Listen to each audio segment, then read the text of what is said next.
So let's start with the basic homework. What I consider really the basic homework of the buyer is to document your requirements. You can't expect the Chinese supplier to do this, especially small to medium-sized Chinese suppliers. This will just not happen.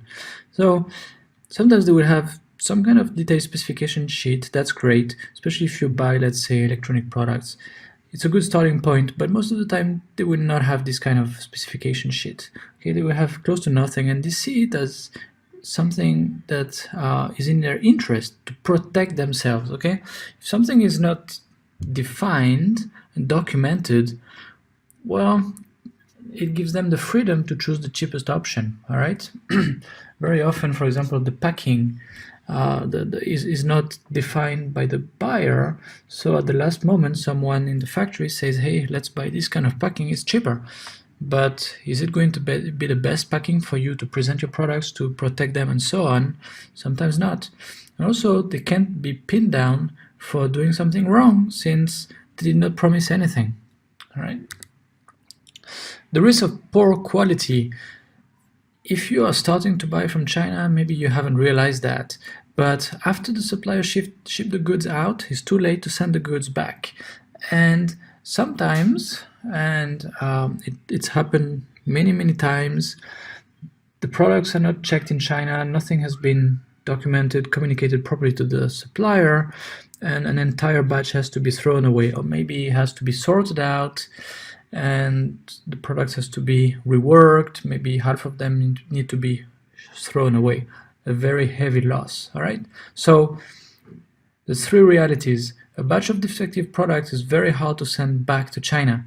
Suing a Chinese company is seldom the answer, and what is bad quality for you might be okay for a 20-year-old operator who grew up in the mountains of Sichuan and just started to work in a factory in Dongguan.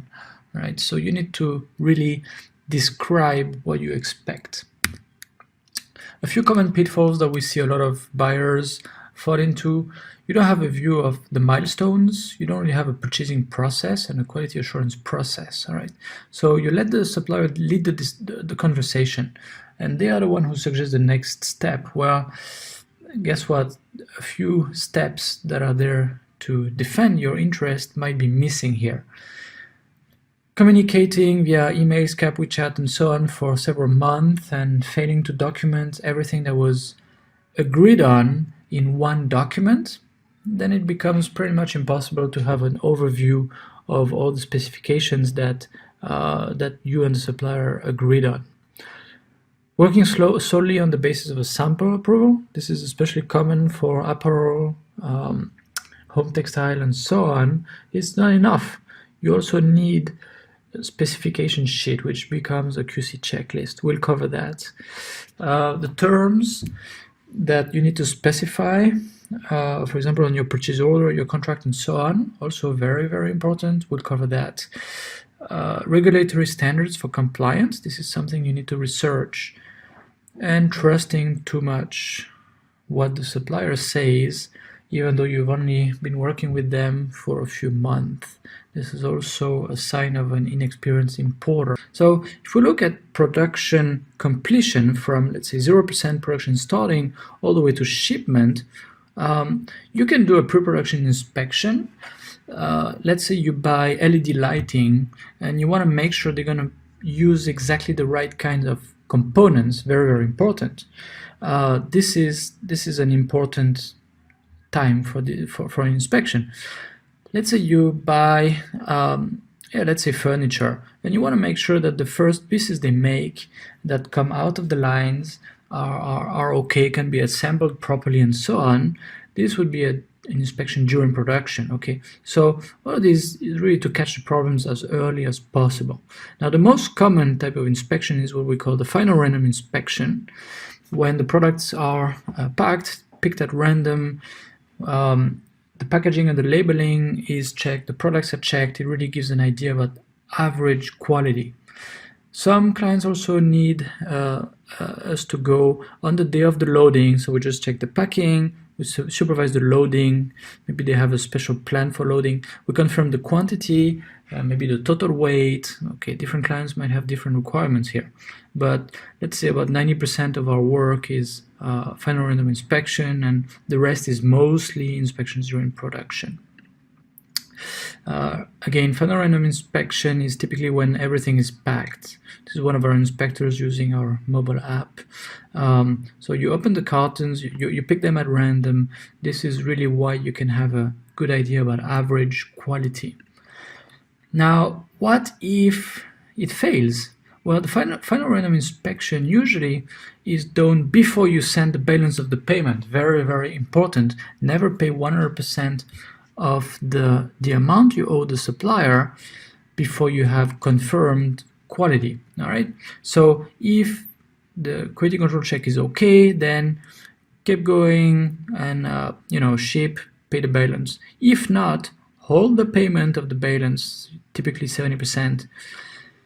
Have the supplier sort out the bad pieces, rework them, or remake some of them, and then have them book a new inspection. Again, if you follow the right terms at the beginning. And sometimes you will need to illustrate this with a photo. Let's say, for example, this is the worst you can accept. Okay, this is perfect, but you know that there's going to be some porosity, some of these imperfections in this cast piece. So you take a cross section, take a photo, and you say this is the limit.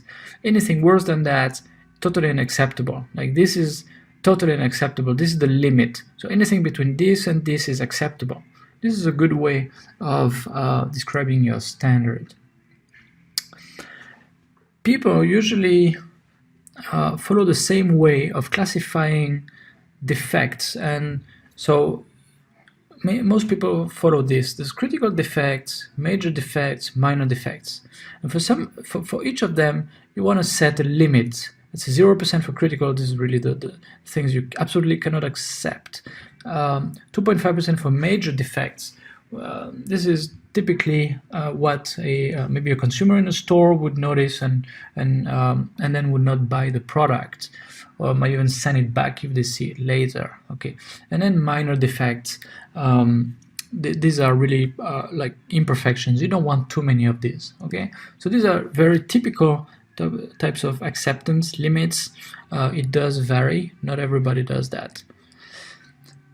I mentioned the terms that you need to mention on your purchase order. Well, here are some typical terms, and as you can see in orange, it should mention your defect list and also your approved sample and also your QC checklist or product specification, whatever you call it. All right, and if there's any failure in inspection or maybe testing, it should be at the cost of the supplier. All of this, if you get it written in advance and confirmed again in written by the supplier in advance before you wire any money, it's going to be much easier to enforce.